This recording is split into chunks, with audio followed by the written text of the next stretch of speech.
Hello and welcome to episode 205 of the Brass Junkies. I am your host, Andrew Hitz, and today's episode is a tribute to the late, great Floyd Cooley. Floyd very sadly passed away at the end of November.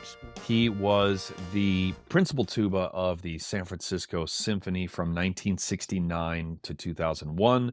He leaves a legacy behind that's just remarkable as a player, as a teacher, and as a human being. As you are about to hear, I did not have the privilege of ever having met Floyd. We did share at least one and maybe two Zoom calls together during the pandemic. Mike Roylance, principal tuba of the Boston Symphony Orchestra, had a wonderful group call every single Thursday that was open to any tuba or euphoniums. And it was wonderful. It was really good for mental health. And I got to know Floyd a little bit on those calls. But we were just two of many people on there, and so I never had the privilege. However, the conversation that I just got to be witness to and that you're about to hear, I feel like I got to know him a little bit. I invited 6 people who really were heavily impacted by Floyd, both as humans and as musicians. They are Jerome Stover, Mike Roylance, William Russell, Kevin Harrison, Pete Link, and Daryl Johnson. And I reached out to a couple other people that weren't able to join at the last minute. The hallmark of a great teacher is that I could have reached out to 80 people in terms of former students, colleagues. These are the 6, and you're about to hear some stories about how they met Floyd, about his impact on their playing, on their lives, like the legacy that his recordings leave behind, very, very famous recordings, and just sharing his general wisdom. And so I think that you are going to get a lot out of this. I feel like I got to know him a little bit from this conversation. And so a big thank you to all 6 of the people who joined me. I did not feel it appropriate to interrupt a tribute to someone who had recently passed to do ads. So I'm going to do both of the regular spots right now at the top. Thank you to Parker Mouthpieces for providing the hosting for the Brass Junkies. Parker Mouthpieces offers fine customizable component mouthpieces for horn, trombone, euphonium, and tuba, including the Andrew Hitz Artist Model Tuba Mouthpiece. You can find out more at parkermouthpieces.com or follow them on Facebook, Instagram, and Twitter. And also a shout out to the Mary Papert School of Music at Duquesne University. In case you missed episode 204, my guest co-host was Jim Nova, who we have made a lot of fun of for a very long time. Jim is a dear friend. His interview with Pete Sullivan, principal trombone of the Pittsburgh Symphony, that's someone else who I had not met until that interview. And Jim steered the ship, and it was spectacular. In case you didn't hear that episode, you've got to check it out. The stories that Pete shared are just unbelievable, musical and otherwise. So there's a plug for episode 204, but a plug for Jim and a plug for Jim Gourlay and a plug for their brass faculty at Duquesne is really fantastic. And they have actually made a page just for Brass Junkies listeners to be able to go and look into, majoring in music, a bunch of different majors there. So if you check out the link in the show notes to learn more about Duquesne University, there's wonderful stuff happening there. And Pittsburgh is a super hip town. So yeah, definitely check it out if you are in the market for getting a college degree. And then lastly, I just wanted a quick plug, the bonus episode for this one. When this, if you are familiar with the Brass Junkies, you know that the bonus episode is always a continuation of the conversation. The way that this wrapped with these 6 gentlemen, it just didn't feel right to keep on going. So I just wrapped it and I said, you know what, I'm going to figure out something else for the bonus episode.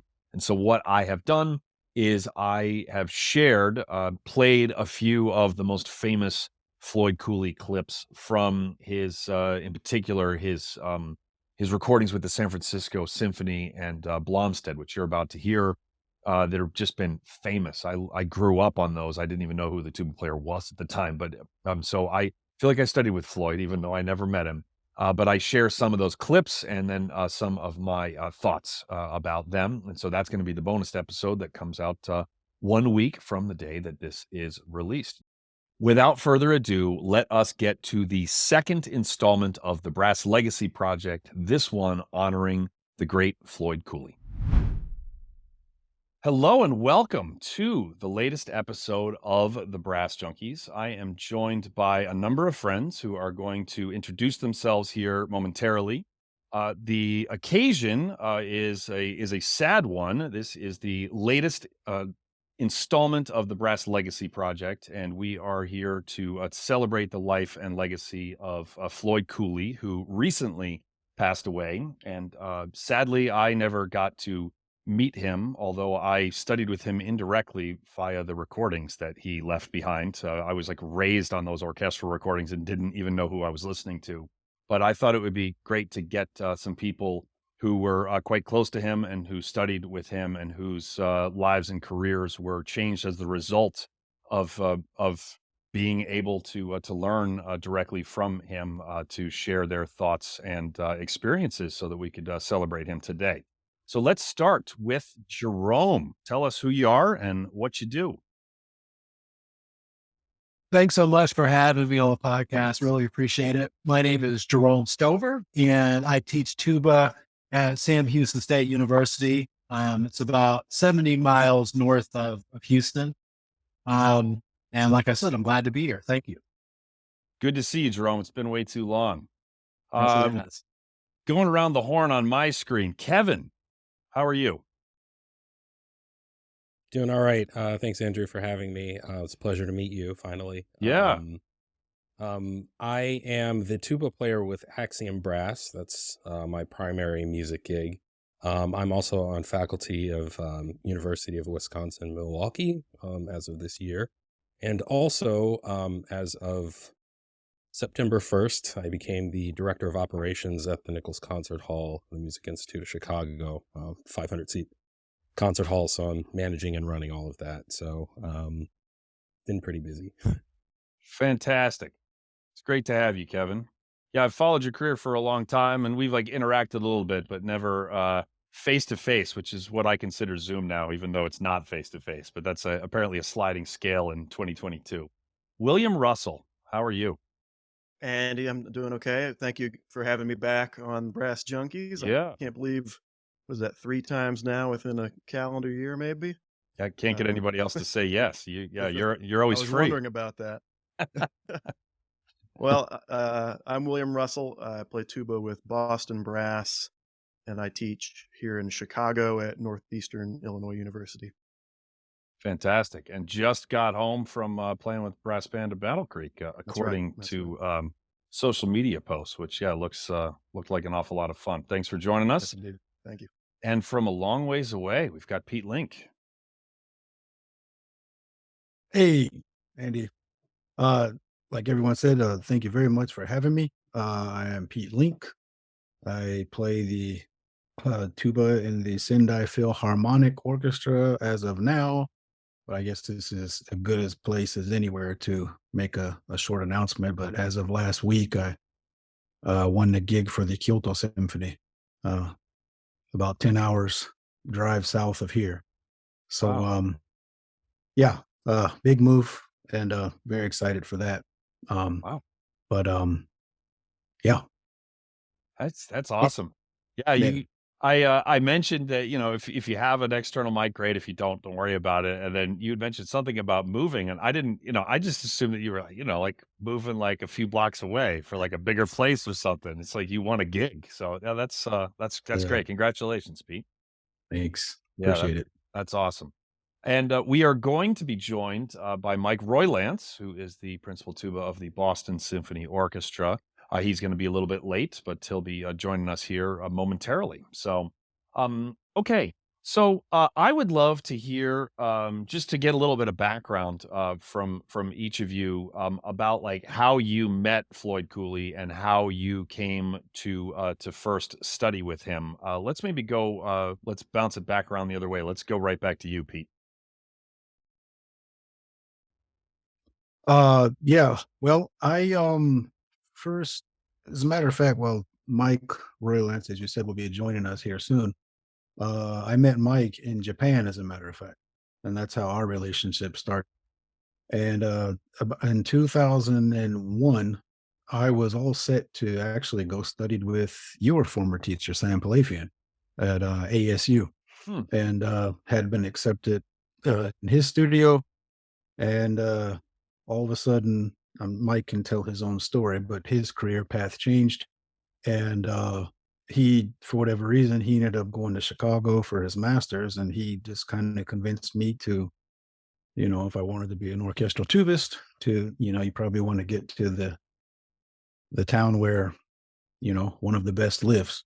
So I did that, and I ended up going in, yeah, in 2001. Mike had invited me to stay at his place that he was already staying at. I think he was already in the middle of his first year at DePaul. And so I flew over. Uh, Prior, I made an arrangement, with Floyd to have a lesson slash audition uh, with him and also Rex Martin. And I went over there, and you know, as we go further, we'll get into all the recordings and all that stuff. But of course, I knew who he was. He was a hero, and haven't never met him, but having heard him on several recordings. It was a dream to even be able to think about going to Chicago. Mind you, I didn't know it was going to happen yet because he hadn't heard me play yet.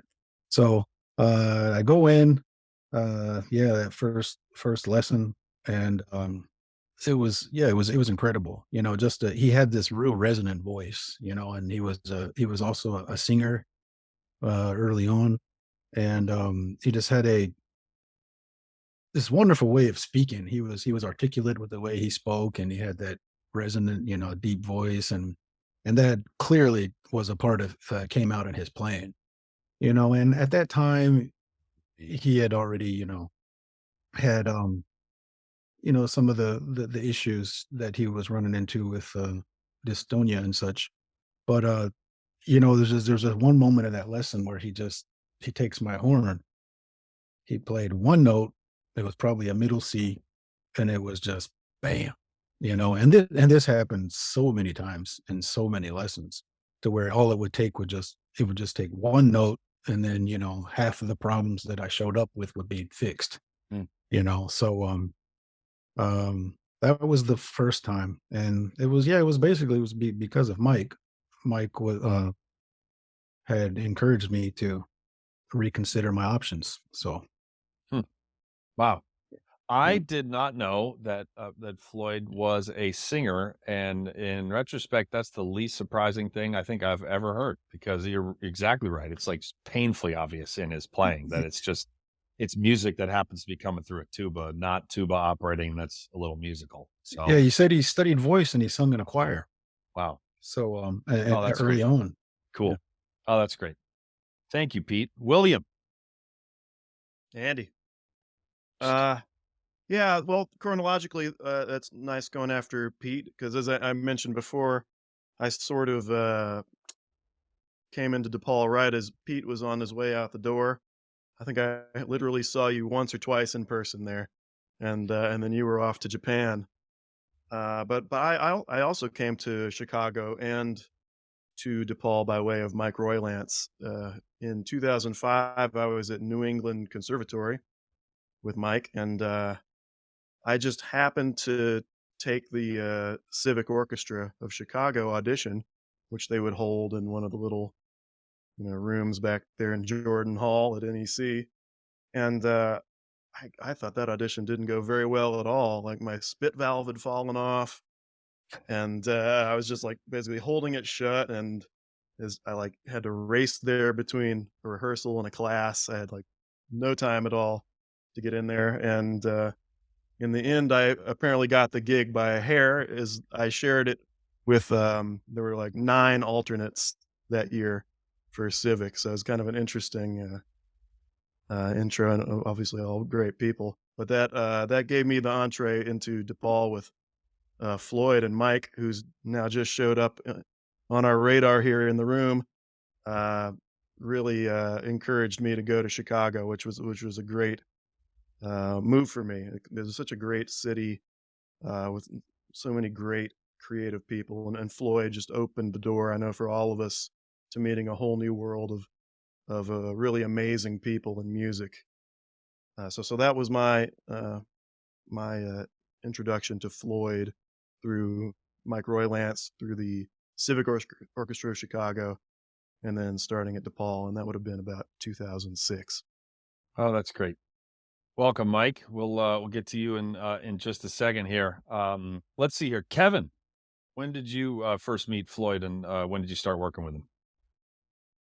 Yeah, so similar to these guys, I discovered Floyd through recordings. The Nielsen recordings, of course, and Matisse Mahler, the Hindemith piece, just wonderful, wonderful recording. And I just listened to those recordings a million times. When I was in undergrad, I'm originally from Missouri. When I was in undergrad, I had the opportunity of subbing a lot with the Kansas City Symphony, and I got to know those guys really well. And Roger Oyster, who's the principal trombone, still the principal trombone there, we're very well connected, liked my playing, and sort of took me under his wing and said, you know what, you're going to study with Floyd Cooley. And I said, okay, cool. I like his recordings, so that's awesome. And I don't get starstruck easily. Usually, we're all people. It's pretty cool that there are people out there that do awesome things. But when I met Floyd, it was like meeting royalty, because I cherished his and worshipped his recordings so much. So it was pretty awesome to get to meet him for the first time. The first time I met him was for the audition for DePaul. I didn't have a lesson or anything with him before, so my first lesson was my audition, and we talked for quite a while, and he liked what I had to offer, and I couldn't believe it because I was very, very nervous at the time. So and then the rest is history. Just the vocal quality, as Pete was saying, like the depth of his voice was just it was not intimidating, but very welcoming and calming. And his sound was just like that. He really opened my eyes to what a tuba really could do, vocally and technically. Well said. Oh, that's awesome. Okay, Jerome, how did you first meet Floyd? Well, I think like a lot of folks that are on the podcast tonight, when I first heard his recordings was when I was in undergrad at Indiana, and several of us would go to Chicago at least 3 or 4 times every semester to hear concerts. And we would listen to either Chicago Symphony recordings or San Francisco Symphony recordings. And, we were just floored with Floyd's sound. We thought it was very similar to Jacobs, and just the presence in the orchestra on the recording was amazing. And there were also a few grad students in the studio that would also go up and take lessons with Floyd when they could. So, I was kind of getting a lot of it secondhand. But when I got into Civic, I moved really close to DePaul. And I would go and practice at DePaul after 6 p.m. because at that time you could park for free and the doors were open. So me as a non-student, I was able to go in there and practice. And I met Daryl Johnson. Me and Daryl became really good friends. And he said, look, you really, really should try to get a lesson with Floyd. So I got a lesson, and that really changed so many things for me. He had a very calming presence. I felt like I was really able to relax.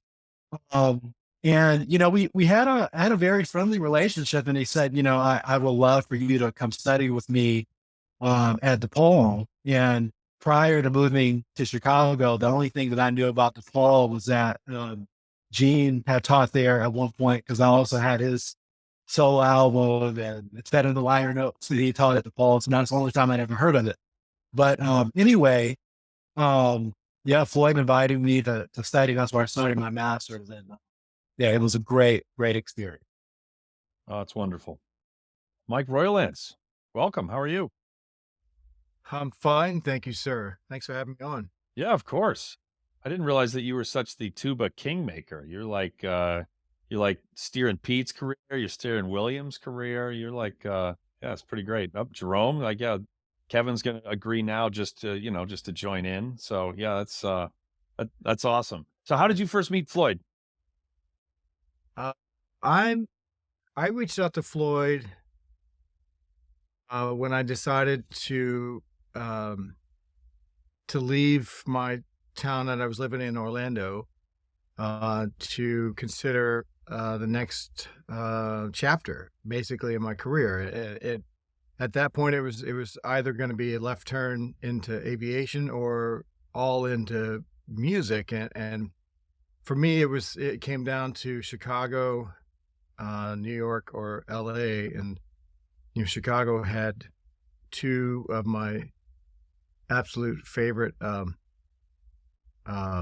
tuba players on the planet, Gene and Floyd. There, Gene at the time wasn't teaching at a school, so I definitely wanted to study with Gene, but I also wanted to get a master's, and Floyd was there, and I just cold called him, and this was you have to keep in mind that this is when accessibility to information wasn't so available, and I only knew Floyd from his albums, his CDs, that I had bought at various tuba shenanigans, or bootlegged a cassette tape of somebody else's album that they may have, because back then it was different, and I knew of Floyd also from his development of the Nerschel project, and so I saw his name on the ads, and then he, of course, he was actually one of the first in the tuba world to have a website, and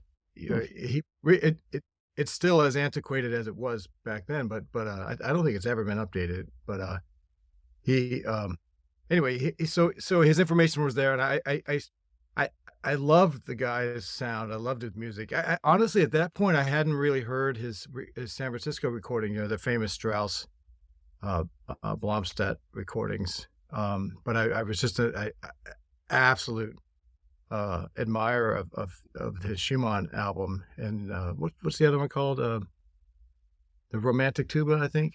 Yes. I forget what the two albums are called, but I just to me it was leap years above anything that anybody else was doing or had done at that point. Toby Hanks comes to mind with his solo album, but I was just the stuff Floyd was able to do on the tuba was stuff that really I'd never been exposed to, and I don't think it was common in any way whatsoever. But anyway, I called him and said I'm thinking about. I was 31 at the time, so I was definitely a little older than the average grad start, and I was like, I'm thinking about selling my house and uprooting and coming to Chicago and studying with you. What do you think? And he goes, why would you want to do something like that? And anyway, I set up a time and I drove up to audition, and like Kevin was just talking about, the audition turned into like an hour session, and I left there. I had no idea if I was going to be even accepted into the studio. Jerome was in it. He had just finished his first. I think he was in his second semester of his first year master's at that point, and I had met him at the time, but I really hadn't going to fit in at all. And I remember leaving that place. I was like, God, I sure hope this works out, because he seems pretty cool. And yeah, so then I drove home to Florida and waited for the response, and it all worked out. So, Oh, that's great. If I could very briefly get on my soapbox and point out that if you're 22 and you're going to go to graduate school, that you don't have to explain to Perfect. anyone that you're going to graduate school, but that if you're 31 and you're going to start graduate school, then you have to explain, right?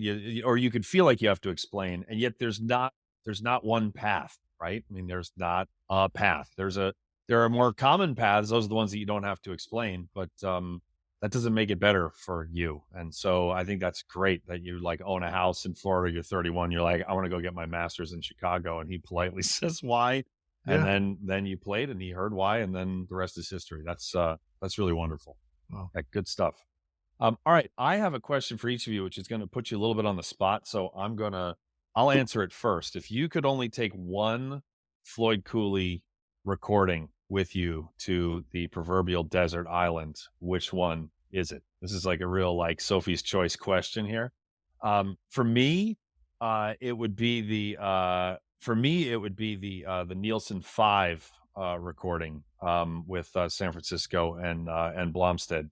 I don't know.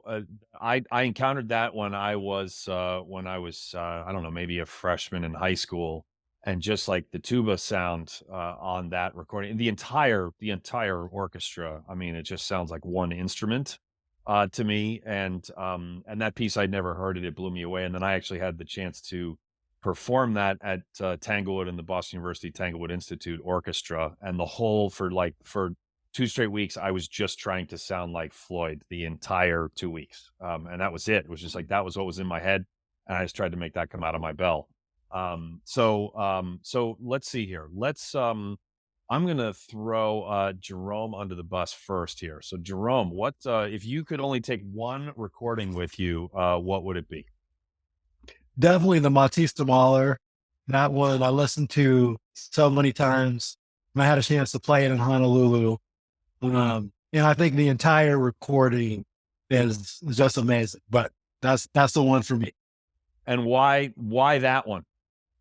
Well, number one, it's a really, really cool piece. And I had never heard it until, again, with somebody in Indiana. And I was like, check this out, and then Floyd just sounds like $1,000,000. I mean, it is unbelievable playing, unbelievable sound. Yeah. Again, the orchestra sounds phenomenal. So I just like it a lot. Awesome. William, if you could only take one Floyd recording with you to the desert island, which one is it? You're not gonna believe it. I'm gonna say the same piece. That Matis der Mahler Oh, Hindemith come on. is well. I have to admit, you say you're putting us on the spot. It's actually a ringtone that I use for when certain people call. It's pretty cheesy. I like it that much. But You're but brave to admit that. if I had to branch out, I love the fast ride on a short bus. Sorry, that's the wrong title. Short ride on a fast bus. Someone said that joke to me a long time ago, and I've never been able to get the name of the tune right since. That's really funny. All right, Daryl, we're going to get to you last on this question, and we'll have you introduce yourself since we're already midstream here. Kevin, which don't say the Matista Mahler, but you're going to say that, and it's okay. What's your recording? Well, actually, I have kind of a story. So, Awesome. I was going to say the Matista Mahler, but yeah, I mean, you can't. That recording. The reason we keep saying is that just like defines great tuba playing, right? I mean, it's just everything about it's just so perfect. Yep. And not just. I mean, Floyd could play with a huge sound and controlled. He could also play with the biggest sound in the world and be completely vocal, and musical, and that is sort of the epitome of that. But the recording I'm going to say is actually one that's not publicly released. So when I was doing my master's with Floyd, I was there between 2004 and 2006. So I overlapped with Pete and just before William came in.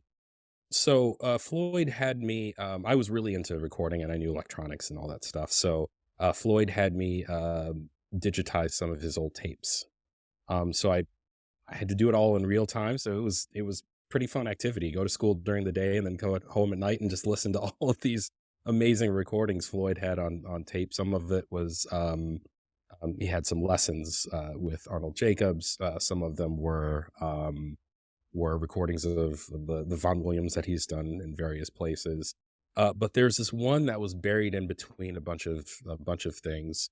It was just him in his living room doing the Sarabande from the Fifth Cello Suite, and it is the most beautiful and intimate and peaceful and real thing that I've ever heard. It's just he just goes straight through it, and he's just says so much.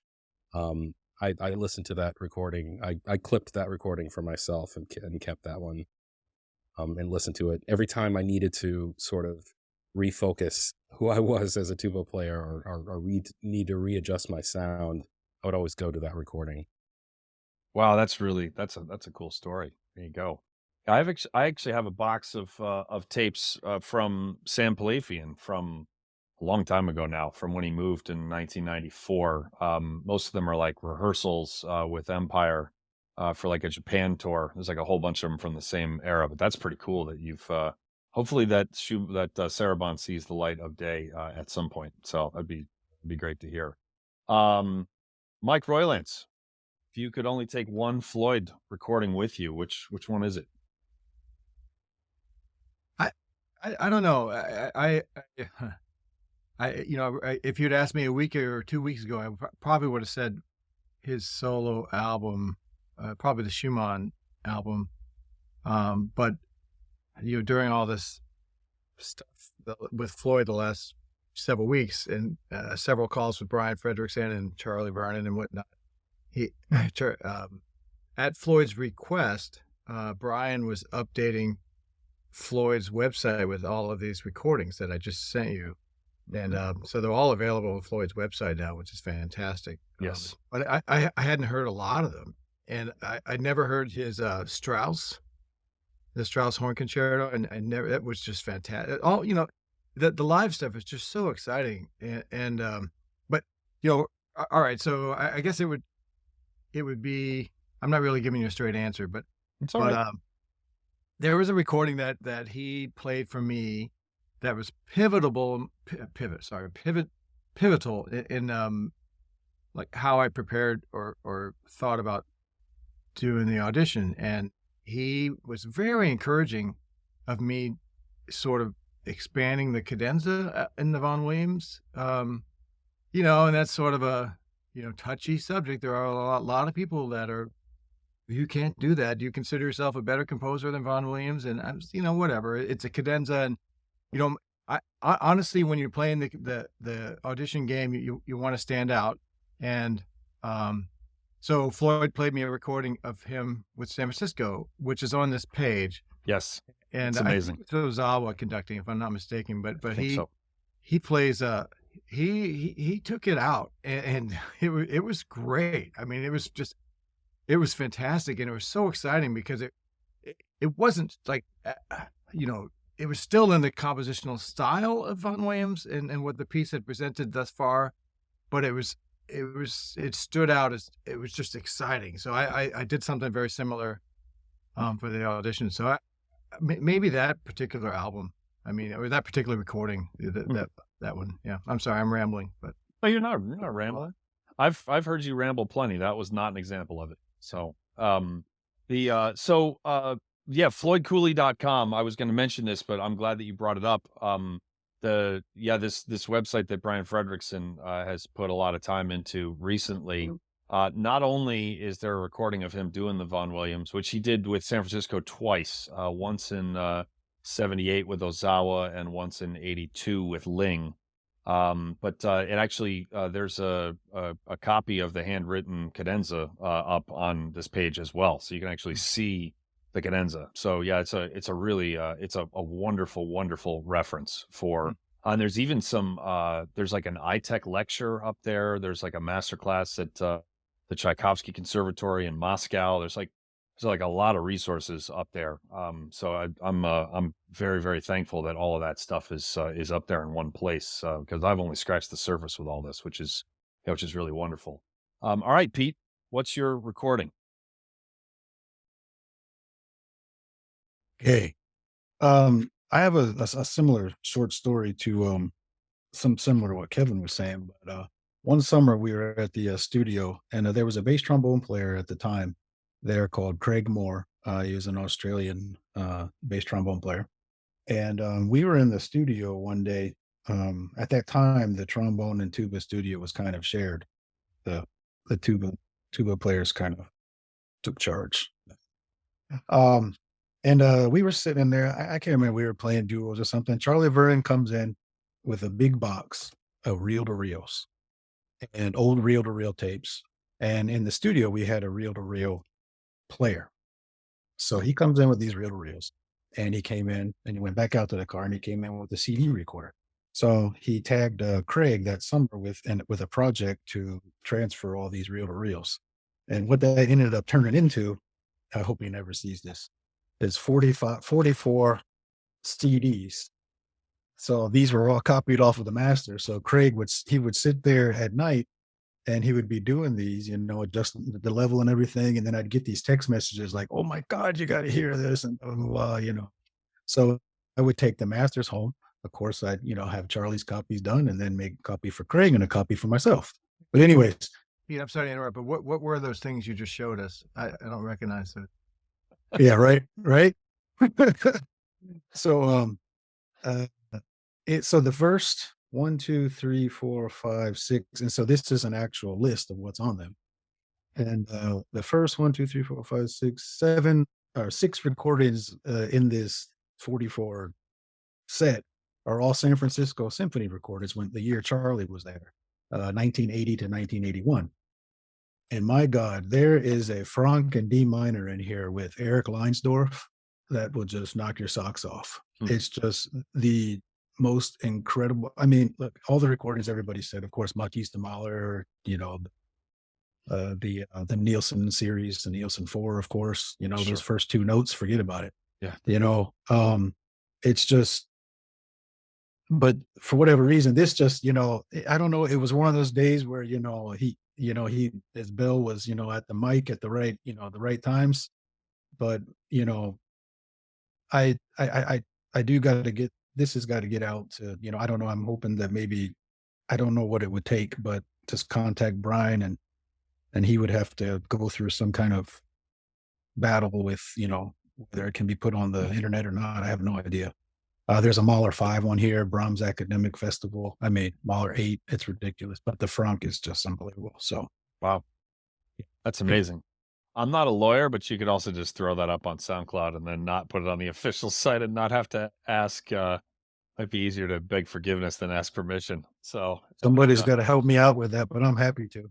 At least that one, because the rest of these, man, is like Charlie doing recitals and lessons with Arnold Jacobs, that stuff. I'm not going down that. No, of course. But that Franck and D minor, if like the takedown notice goes to a brand new SoundCloud account that's like Japan Tuba 837, then it's like, then great. It's like just like no harm, no foul.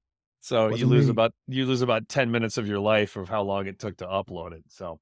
But I want to repeat, Pete, I'm not a lawyer. So just in case you maybe thought that I was, you should not take that as legal advice. All right, Daryl, welcome. Please introduce yourself. Tell us who you are, where you are, and then maybe if you could do the first 2 questions. First is when you first met Floyd, and then also what recording you would take with you to the desert island. New desert island. Well, hello everybody. Long time no see for some of you. Yeah, a lot of familiar faces. I think knowing Floyd went back to like 93, and I was at Manhattan School for a while. Oh, Daryl Johnson's the name. I used to play in Louisville for like, I guess 10 years or so. Then retired and then moved out to the West Coast. So I still get to do a lot of playing down in San Francisco and some up in Seattle with John. So it's great. But it's cool seeing this list because I was in San Francisco when these were all on the tapes. And so I'd go over to Floyd's house and just dig through all of his tapes and just listen to him. And there's some amazing ones on here. If you guys haven't heard the Tokyo Bach Band, like that stuff is just really, really cool stuff. As far as recordings, man, there's just so many good ones, right? I mean, all those Bloomstead ones were just gold. That was kind of putting San Francisco on the map. And I mean, you might know the story about how did you meet Floyd? So I was at Manhattan School, and then a friend of mine he was at the conservatory in San Francisco playing trombone. And he's like, dude, you got to come out and play for this guy. My only exposure ever to Floyd was that Nielsen recording when I was in, I was like a kid, and somebody asked played Nielsen 4. And I was like, I don't even know what that is. And so I started playing, and then I was like, oh my God, this thing has high Ds in it. Tubas can't play that high. And then you hear the way he plays around up there. So that was kind of like the exposure to it. And then I went out to San Francisco one spring break, and man, he had this incredible studio. It was like a 3-car garage with like vaulted ceilings. And so everything sounded awesome in there. And so that was my first exposure to him. And he was like, hey, I don't have any students. He'd just been in Chicago for the 92, 93 season. And he's like, come out here. He's like, I kind of teach at the conservatory, but you'll have to come out to my house because I don't go in there to teach lessons. I only teach in my garage. And if you played in there, you knew why. So he sold me a car, and then I started driving over to his house for lessons. And then That's spectacular. He sold you a car. That's awesome. it was a 1972 240D Mercedes. $1,000. That's spectacular. Yeah. I know I got the right people on this call when I'm asking you your favorite recordings, and there's people like talking about like secret recordings that like no one else in the world knows about, and talking about digging through boxes and like unreleased stuff. That's I don't kind of want to, if you sorry, I'm looking at you, Kevin. If you did all those tapes, there was one in there that was, I think it was John Fletcher farting. I don't know if people have heard that one before, but it is I don't think I came across that one. unbelievable. Like, I mean, the man he was a true artist. Heard Yeah. it, man.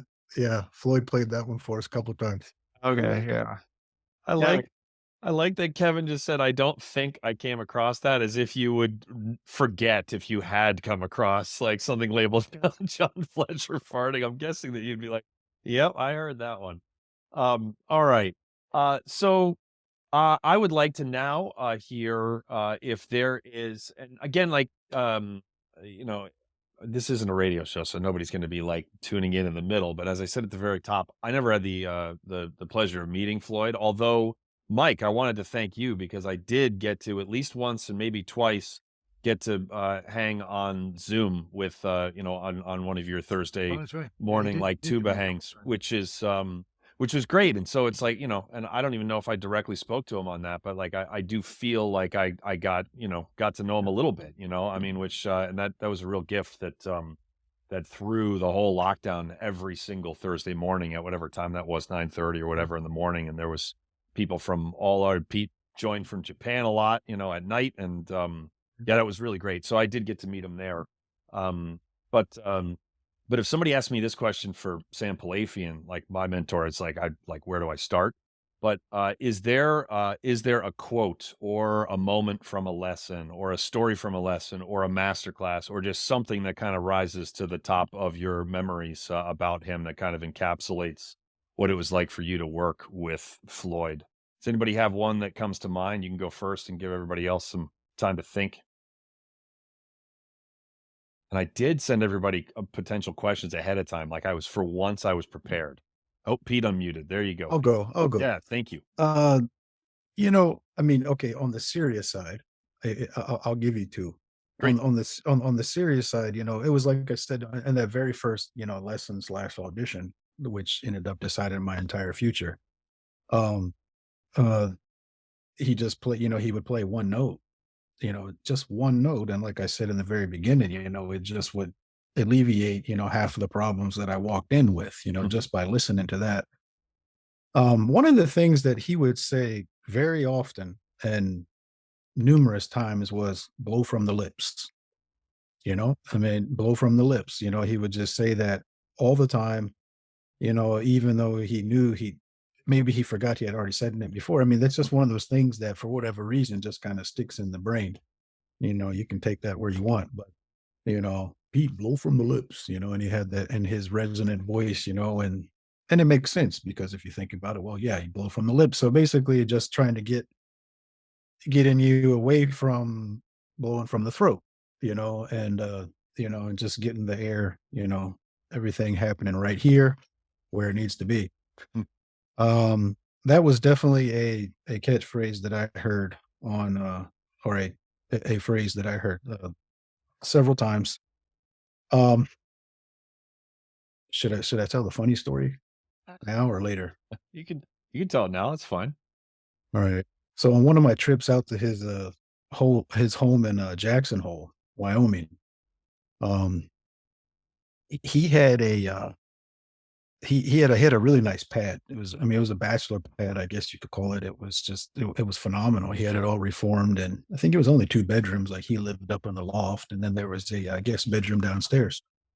And, he had a hot tub outside in the, backyard. So, he's like, "Hey, free reign of the house, enjoy, and, there we got the hot tub, and, I turned it on if you wanna use it." Okay. I go outside in the hot tub. I had my trunks on, and just go out and chilling out in the hot tub, and it was relaxing time. It was in the evening. All of a sudden, the back sliding door opens and Floyd comes walking out in his birthday suit, and he just hops right on in the bathtub with me. And it was, I mean, yeah, it was, yeah. Now that I live in Japan for all these years, and you go to the onsens and the hot springs and all that stuff, this is a normal thing over here. For me, at that time, my teacher, my mentor, and the door slides open, not even wrapped in a towel, before he got in. It was just like, You you here can't I am. unsee that kind of thing. No, and I still haven't.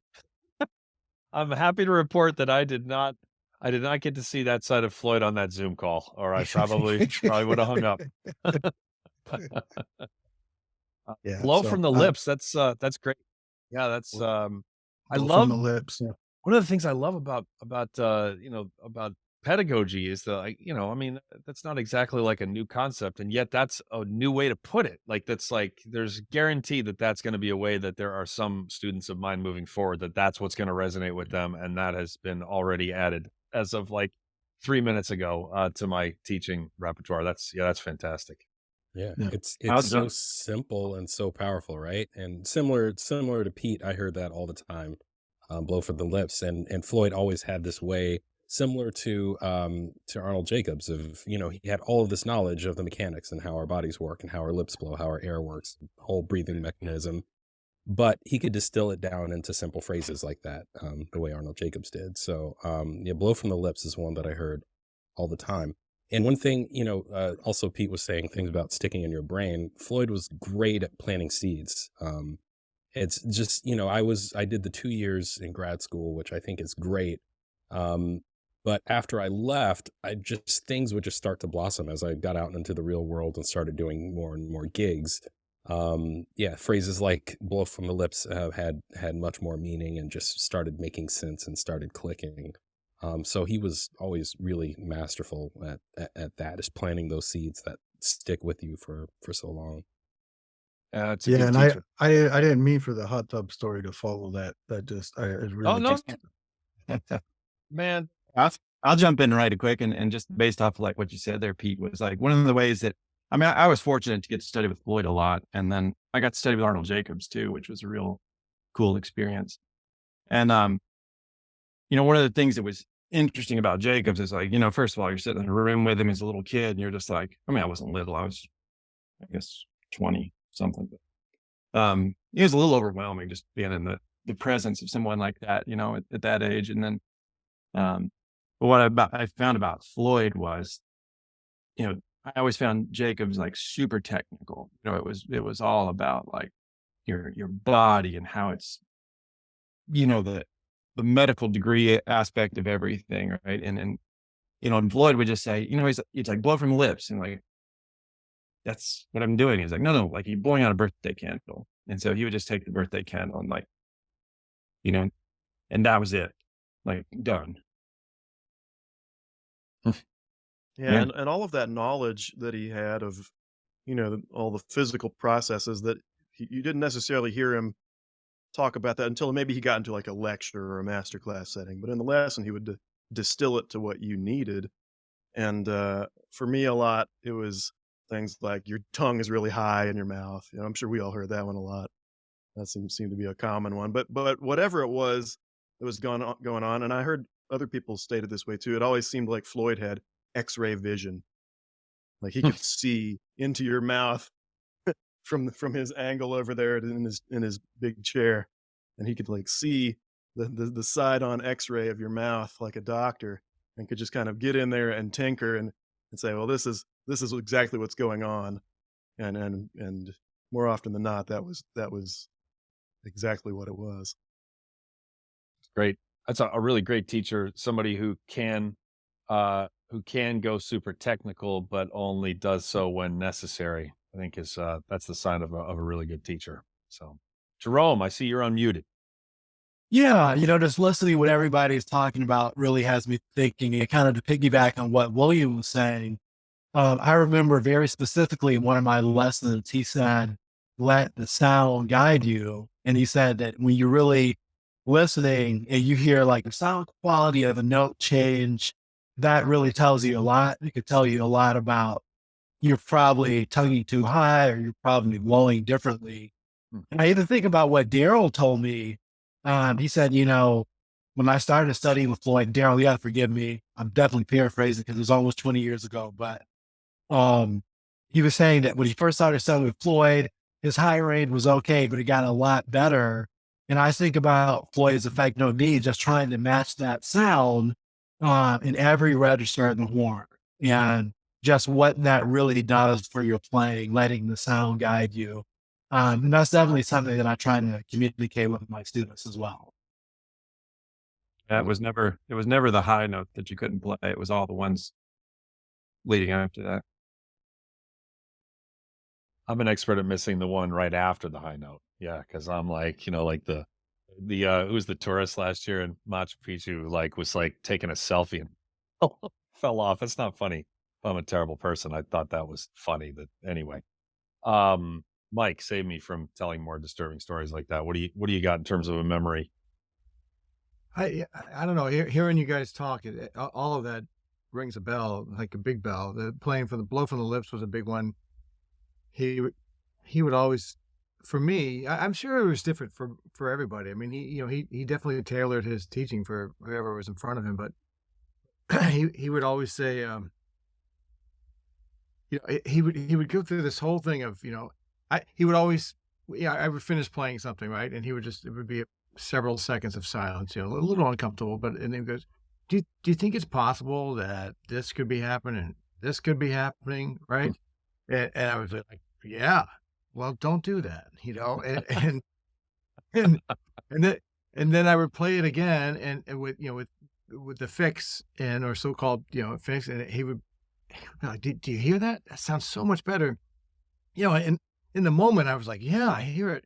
But I honestly, about half the time I didn't hear it in the moment, but then I would go back and listen to the tapes, and it was a stark difference, and then I would spend the session, the practice trying to recreate what happened in the lesson, and the one, he was also, I don't know, he was very humble, but a very proud person as well.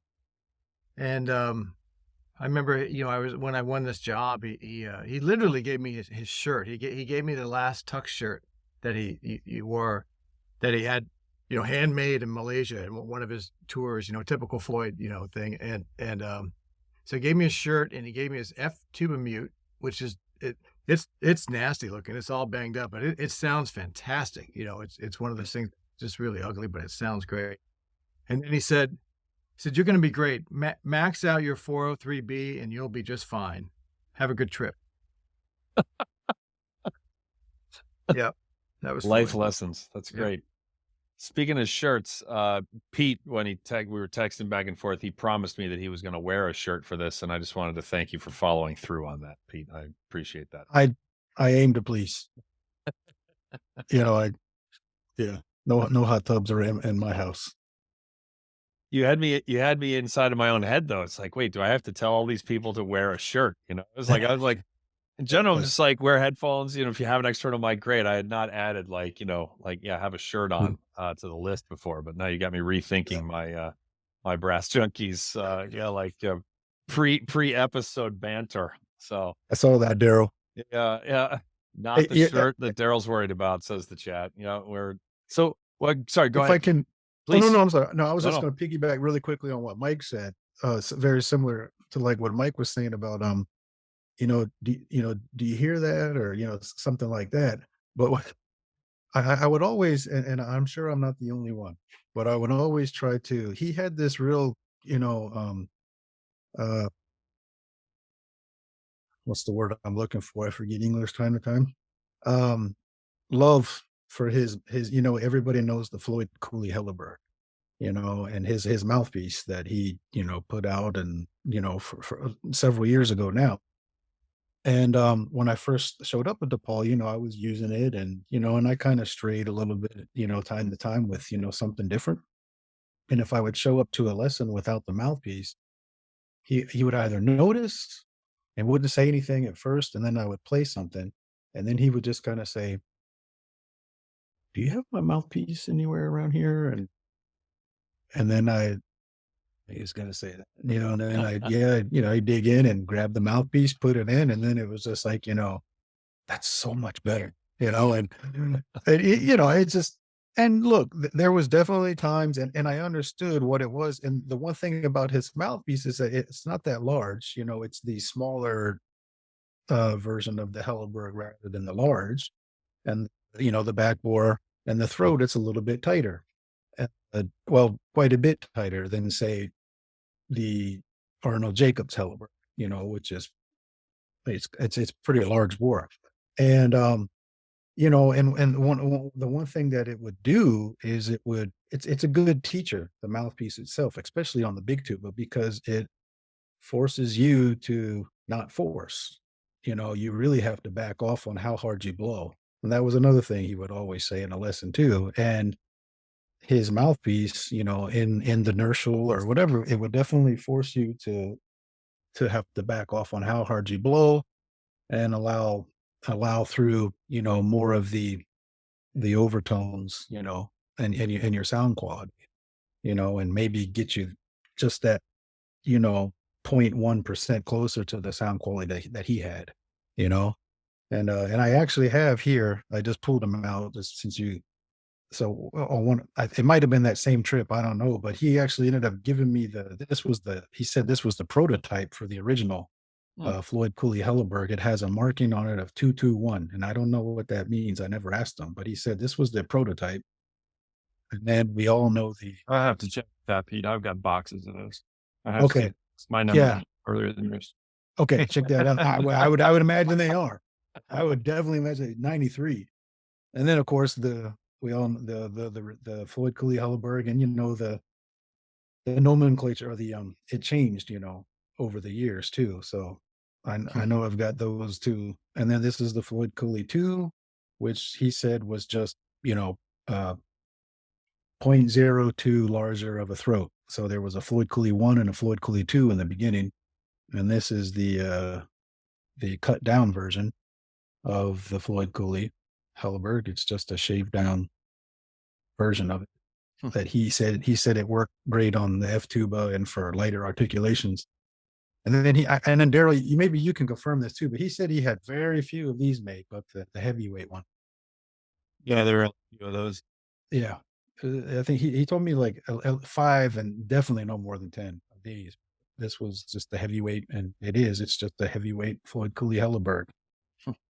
I think if you go back to like the reason, if you want to talk like sound and mouthpieces and kind of some of the reasons that Floyd probably did what he ended up teaching and learning and sharing with everybody else, is you go back to that original horn that he used to play. There's that, it was a Holton. It's one of there's only one or two, 3 of them.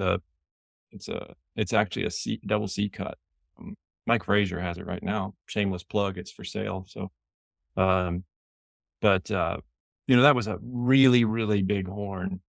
And, Floyd was a singer, that was like his thing. He was a phenomenal singer. And he had a way of transferring that, everybody knows how he sounds, right? Just vocally when he talks, and, it'd be the same when he would sing. Like he would do Tubby the tuba, and he would do the narration and play the part. I mean, it was so cool. Yeah, I've got a copy of that. I've got Yeah, the it's the really, music. I just dug that um, up yesterday. but I think that's like, that's where the sound comes from, right? Is he had this big megaphone and he had this unique voice and it was taking that and transferring it through the horn. Wow. Uh, What I'm hearing here is that we all need to compile these recordings and share these. These awesome recordings that we all have. It seems like we all have something a little different, but some of them overlap. One of the things that strikes me as amazing with Floyd is that he this is a sign of a great teacher, but he was always great at giving us the tools to teach ourselves and so that we could develop ourselves into the musicians that we wanted to be. Hmm. All of these phrases that he would give us, I didn't realize it until after I had graduated, but if you took the lessons that you had from when you started versus the ones you had toward the end, they were very different. The first ones, you would hear all the phrases, you would hear him, like William was saying, he would have that X-ray and could see all the things that you were doing and try to tweak all of your mechanics. But by the end, my last few lessons were, he would just point and say, play that. Sounds great. Make this sound like that, and try to, he knew that I had the tools. He would just try to get me to connect the dots. And that's something that I didn't realize until years later. But all those phrases stuck with me so that when I need to, I can diagnose my own challenges and solve.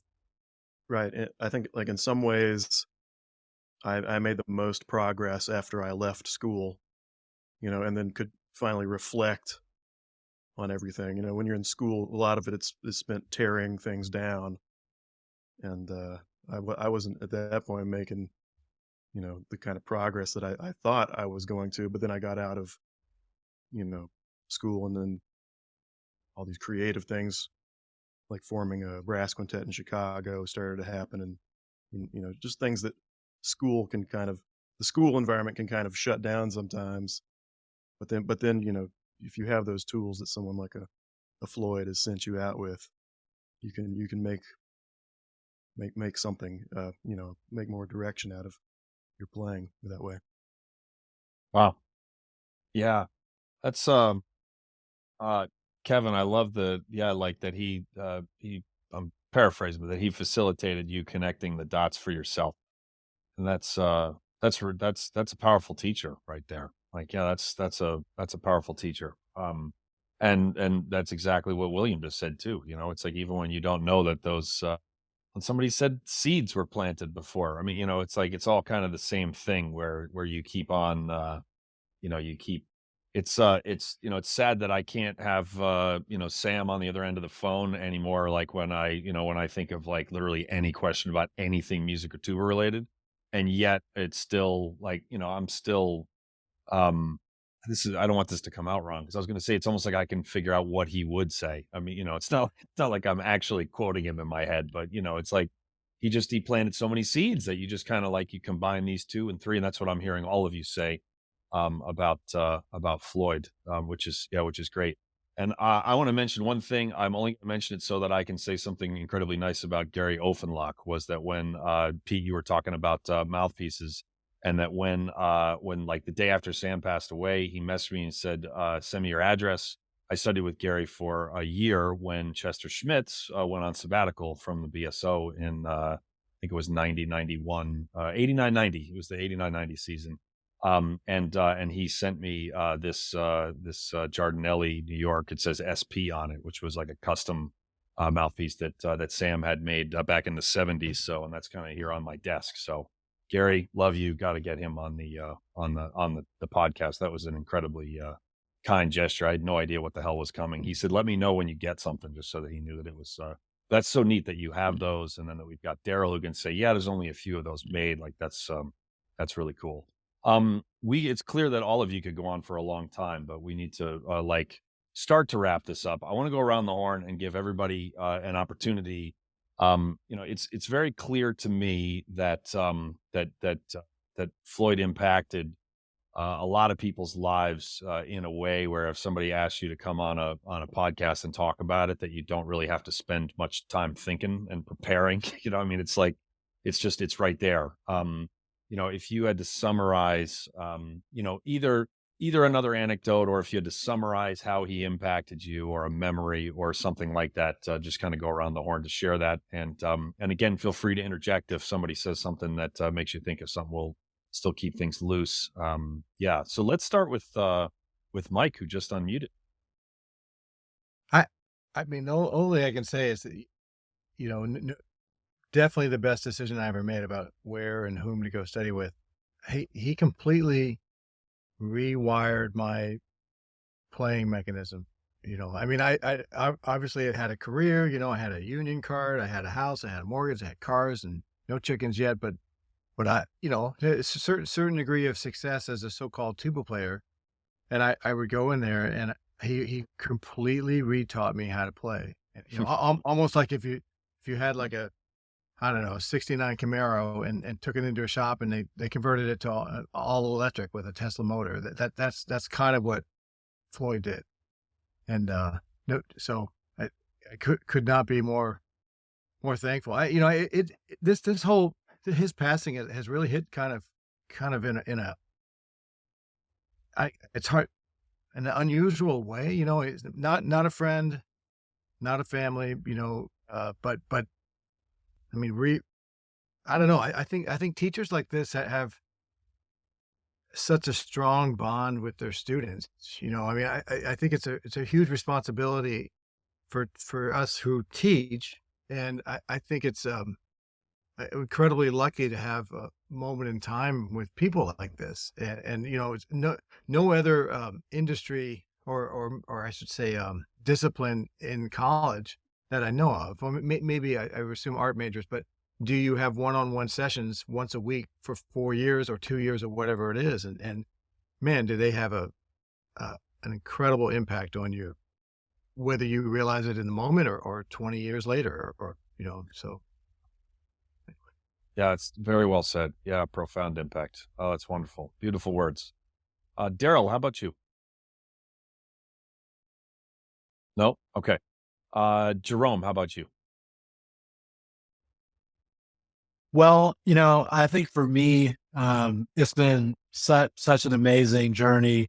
Obviously it's at an unfortunate time, but I've really been able to reflect a lot of my time with Floyd, and I've listened to a lot of the recordings. And, I think I've already talked about musically how he impacted me, but I think personally, when I met Floyd, it was right at the end of his time with the San Francisco Symphony. And I'm pretty sure, if I remember correctly, he retired from the symphony at the end of my first year at DePaul. So, it was really interesting to see him transition at what must have been an incredibly difficult time for him personally. He had won that job at such an early age, and he had established himself as one of the best tuba players and not musicians on the planet.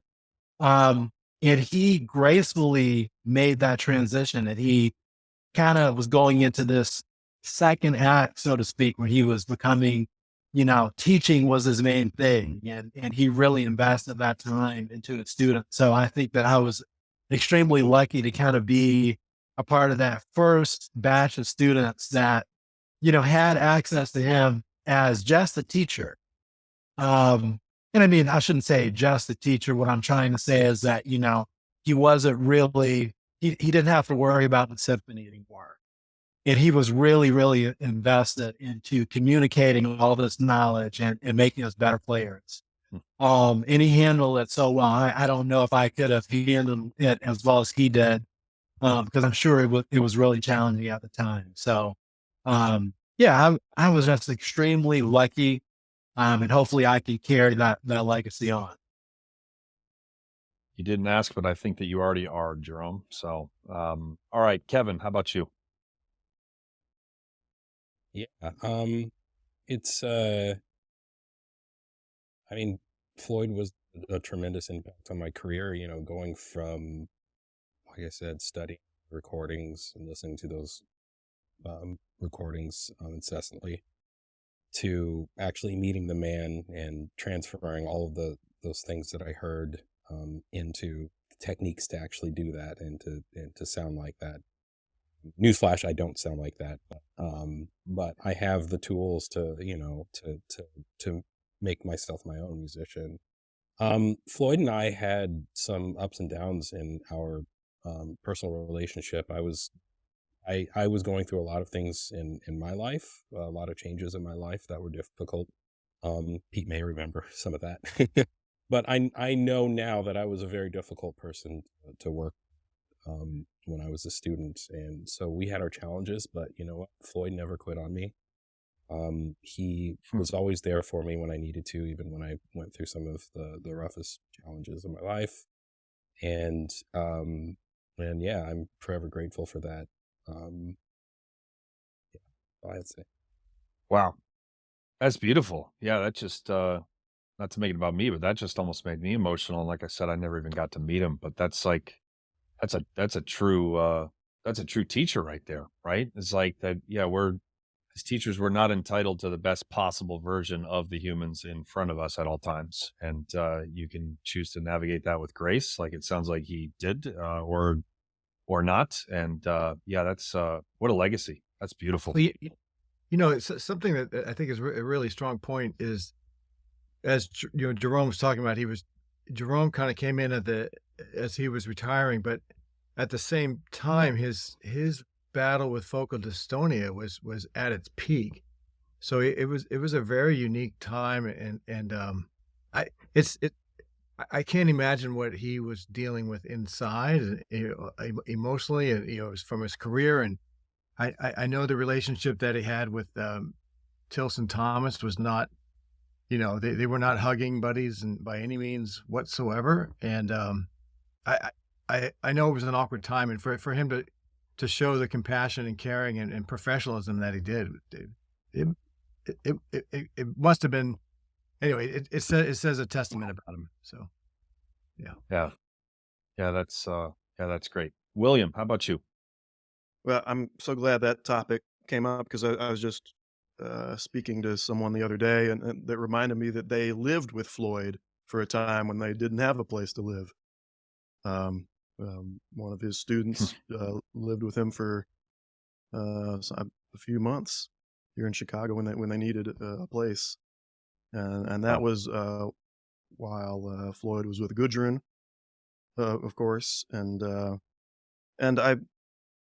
So, like, you have to be a very generous person to be able to provide something like that to a student. That's an amazing, gift of generosity and your time and your space and and just all of yourself.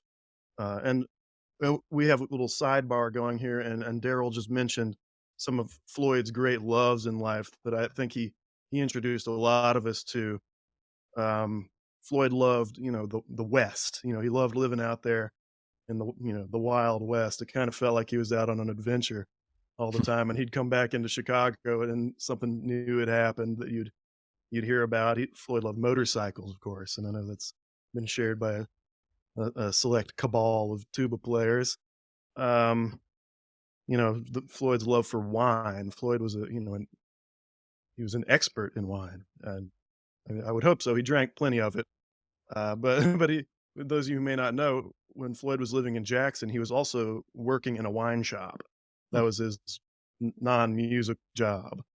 So all these things, of course, his love for travel, and this sort of led me onto a sort of indirectly through Floyd, then knowing his wife Gudrun later, got me into an interesting gig that I always associated with Floyd, but is really through Gudrun, and that was being a bone marrow courier, traveling to Europe and getting bone marrow that had been harvested at a hospital, and then flying it back to the States, usually to whatever hospital needed it for the implantation that was about to happen.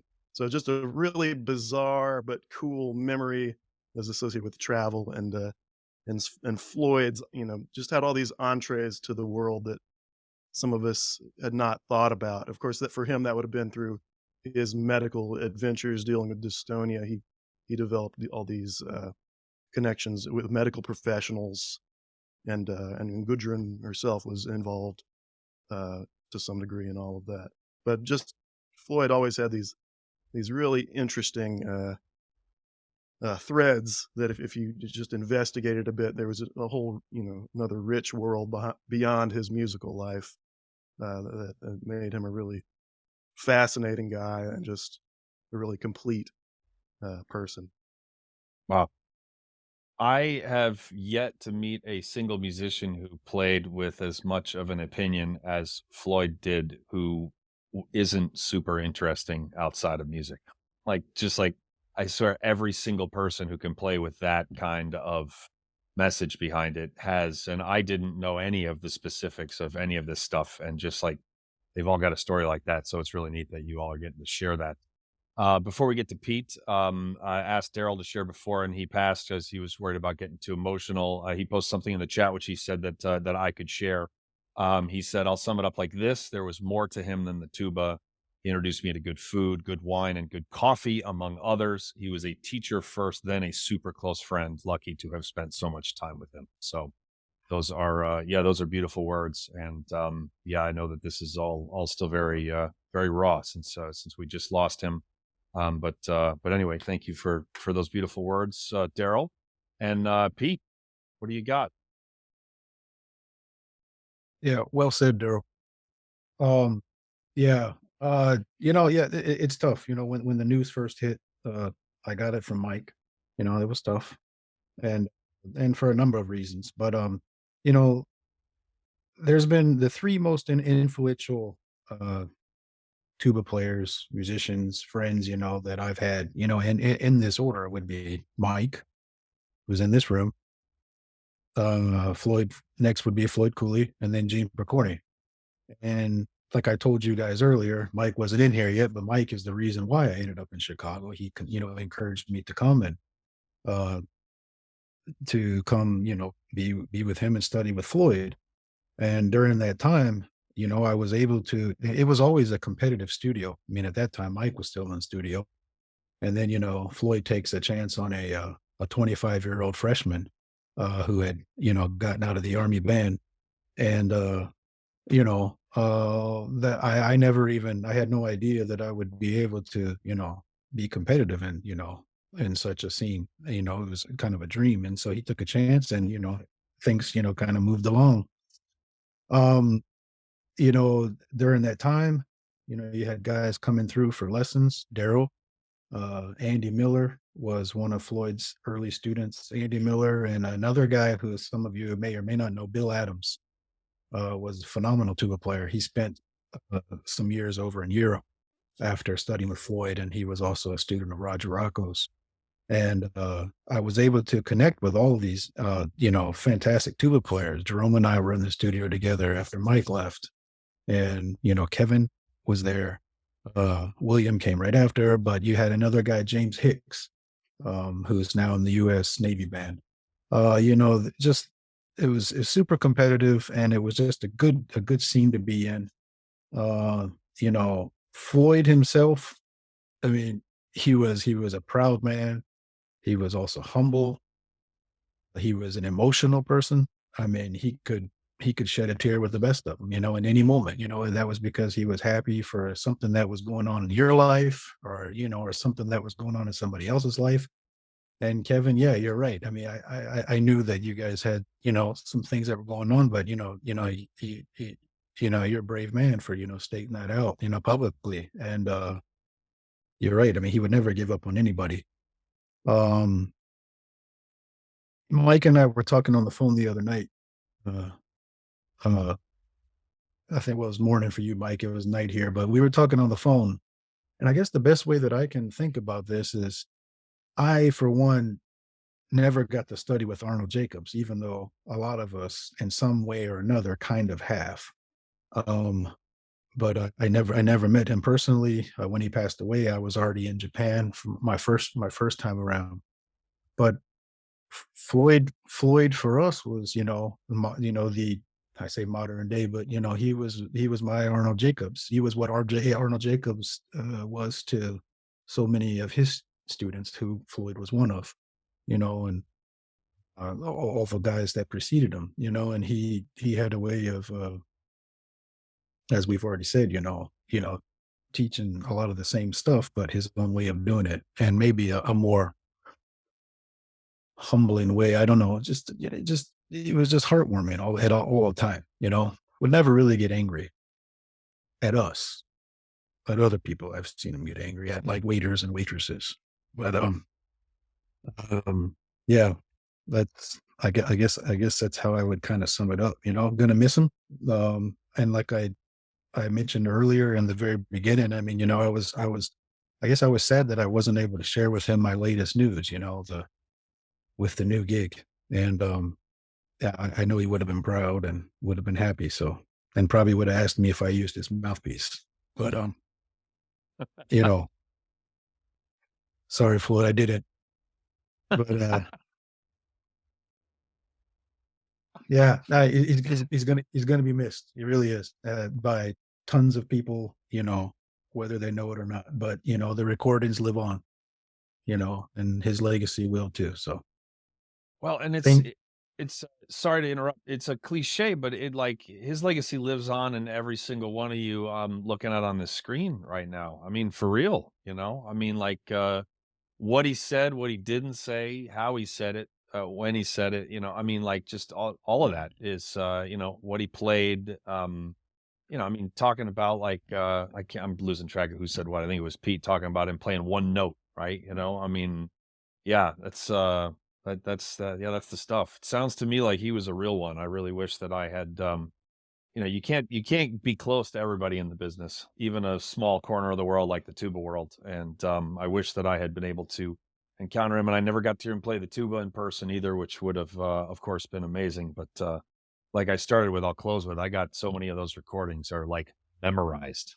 They're just as if you had told me you'd pay me, 10 grand to memorize the recording. That's how much I listened to it. And it really shaped a lot of my concept of tuba sound and musicality, and just dovetailed perfectly with what I was hearing Chester Schmitz play all the time in the BSO, and what I was hearing Sam Palafian play all the time in Empire Brass. And, it just kind of, it all fit together, puzzle pieces that were meant to be put together. So, well, thank you to all of you. I'm so glad that this came together like it did. Some of you, it's for most of us, it's night. Pete's in the morning, in the middle of moving. I'm just Daryl. I'm glad that you were able to join us last minute. Yeah, it's that was really great. And I hope that everybody listening feels the same way I do. I feel like I know Floyd a lot better than I did a little over an hour ago.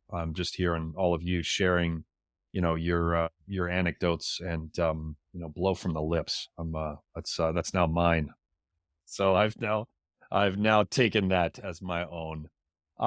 Thank you to all of you for joining me. Thank you to all of you listening for this latest Brass Legacy project. The first one was Sam, and this next one has been Floyd. And I would love to actually do a Brass Legacy project of somebody who's still with us, so that they could actually enjoy it. Actually, with how uncomfortable Roy Lance was with Pete mentioning that he was one of the three biggest influences, I think that we should do one for Mike and just have Pete gushing about him, just so that, just so we can see Mike squirm, because I'm a bad person. I that was my favorite part of the whole hour. That was like the Godfather kiss of death right there. Thanks a lot. It needs to be late at night, so Pete has some bourbon in him.